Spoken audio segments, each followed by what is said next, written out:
எத்தனையோ அரசியல் தலைவர்களின் மரணங்களை காட்டிலும் தமிழக முதல்வர் ஜெயலலிதா இறப்பு நாட்டு மக்களிடம் பெரும் அதிர்ச்சியை ஏற்படுத்தியது. அவருடைய இறப்பை யாராலும் ஏற்க முடியவில்லை. கல்நெஞ்சம் படைத்தவரின் மனதையும் கரைத்த ஜெயலலிதாவின் இறப்பு ஒரு டீக்கடைக்காரரை கலங்க வைத்திருக்கிறது. போயஸ் கார்டன் முன்பு டீக்கடை வைத்திருக்கும் மணி என்பவர், அம்மா இல்லை என்றால் இந்த இடத்தில் என் கடை இல்லை என்கிறார் கண்ணீரோடு.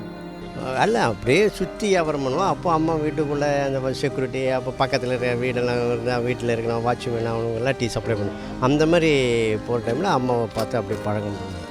அப்போ அம்மாவும் வெளியே நின்றுருப்பாங்க, காரில் வருவாங்க. அப்படியே பார்த்து அம்மாட்ட பழகிட்ட இந்த பேசுவேன் கொள்ளுவேன். அந்த மாதிரி பழகின அம்மா. அந்த பழக்கத்தால் அம்மா எங்களை சின்ன வயசுலேருந்தே தெரியனால அம்மா எனக்கு ரொம்ப ரெக்கமெண்டேஷன் பண்ணியிருக்கேன். அவங்களுடைய தயவினால தான் இவ்வளோ நான் இந்த இடத்துல இருந்துகிட்டு இருக்கேன்.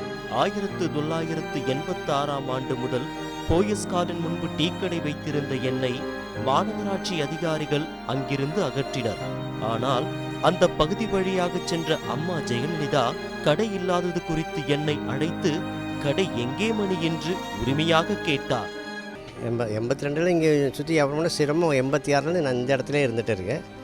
1-2 வாட்டி அம்மா பதவிக்கு வந்த டைமில் 2 வாட்டி ஆஃபீஸு, ஒரு வாட்டி போலீஸ் டிபார்ட்மெண்ட் ரிமூவ் பண்ண சொன்னேன். அம்மா நேரடியாக போய் அம்மாவை பார்த்தா அம்மா அவனை டிஸ்டர்ப் பண்ணக்கூடாது, அவன் இங்கே கடை வச்சுருப்பான்னு சொல்லிட்டு அம்மாவை பர்மிஷன் கொடுத்தேன்.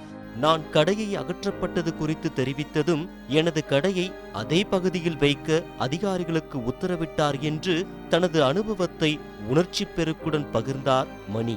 2வது ட்ரிப்பு அம்மா அந்த பதவிக்கு வந்த டைமில் கார்ப்பரேஷன் கடையை ரிமூவ் பண்ணிட்டான். ரிமூவ் பண்ணி அம்மா முதல் நாளைக்கு அந்த கோட்டையை கையெழுத்து போட்ட டைமில் அம்மா திரும்பி பார்த்த உடனே கடை இல்லை சொன்னோடனே, ஏன் கடை எடுத்து எது கடை எடுத்துன்னு உடனே இந்த கூப்பிட்டு என்னை விசாரிச்சோன்னா இந்த மாதிரி எடுக்க சொல்கிற மாதிரி எடுத்துகிட்டு ரொம்ப கஷ்டமாக இருக்குது இந்த மாதிரி சொன்னேன். உடனே அம்மா கார்ப்பரேஷன் கமிஷனர், போலீஸ் கமிஷனர் 2 பேரையும் கூப்பிட்டுட்டு உடனே இந்த இடத்துல தான் இருப்பேன், அவனை டிஸ்டர்ப் பண்ணக்கூடாது, இங்கே இருந்துட்டு போட்டோம் அப்படி சொல்லிட்டு அம்மா பர்மிஷன் கொடுத்தேன். அம்மா மூலியமாக அது இங்கே சிரமம் எனக்கு வச்சு கொடுக்குறதுக்கோசம் அம்மா சொல்லி நான் இங்கே ஒரு 30 வருஷமாக இங்கே இருந்துகிட்டு இருக்கேன். இப்போ அவங்க தயவில் தான் நான் வாழ்ந்துட்டு இருக்கேன். இவ்வளோ தானே. இப்போ அம்மா இல்லாதனால நமக்கு மனசு ரொம்ப கஷ்டமாக இருக்குது. பல சூழ்ச்சிகளுக்கு பின்னும் புரட்சி செய்தவர் ஜெயலலிதா என்றால் அது மிக இல்லை. அவரின் இழப்பு தமிழக இந்திய அரசியலுக்கே ஒரு இழப்பாக இருக்கும். அவரின் இடத்தை வேறு எவரும் நிரப்பவே முடியாது என்பது திண்ணமே.